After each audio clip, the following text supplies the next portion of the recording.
একটা রোগাক্ত মানুষকে দেখেছে, একজন বৃদ্ধ মানুষকে দেখেছে, তারপরে একজন মৃতদেহকে দেখেছেন, দেখে বলছেন এই হচ্ছে দুঃখ।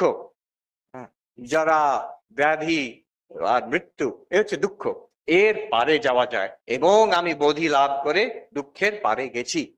আপনি বলেছিলেন না? বলছে হ্যাঁ, কিন্তু আমরা তো বয়স হচ্ছে, সবাইকারই বয়স হচ্ছে, আপনারও তো বয়স হচ্ছে, কিছু ছিল একটা, হ্যাঁ আমাদের শরীর খারাপ হয়, আপনারও তো শরীর খারাপ হচ্ছে, আর বোঝাই যাচ্ছে আমরাও তো কয়েক কয়েক কেউ কেউ মারা যাচ্ছি, একদিন আপনারও তো শরীর যাবে।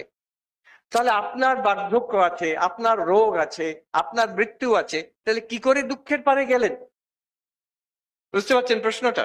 ভগবান বুদ্ধ বলছেন আমি দুঃখের পারে গেছি, কি করে দুঃখের পারে গেলেন? আপনার তো এইসব চলছে, তাহলে দুঃখ তো আপনি দুঃখের পারে যেতে পারলেন না।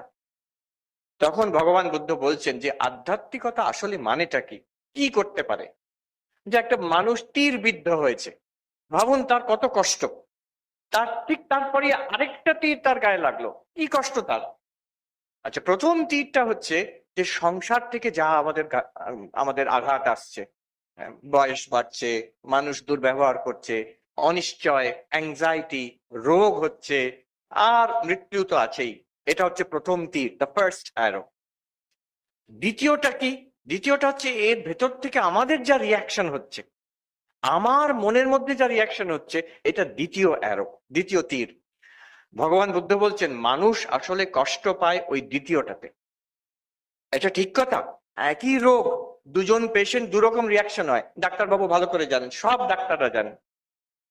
একজন ভেঙে পড়ে, একজন ওটাকে মানিয়ে নেয়। তার মানে আসল কষ্টটা কিন্তু রোগের থেকে নয়, আসল কষ্টটা মনের মধ্যে। ভগবান বুদ্ধ বলছেন এই যে মনের মধ্যে যে কষ্ট, এইটাকে আমি যা শেখাচ্ছি আধ্যাত্মিকতা, এটা সরিয়ে দিতে পারে।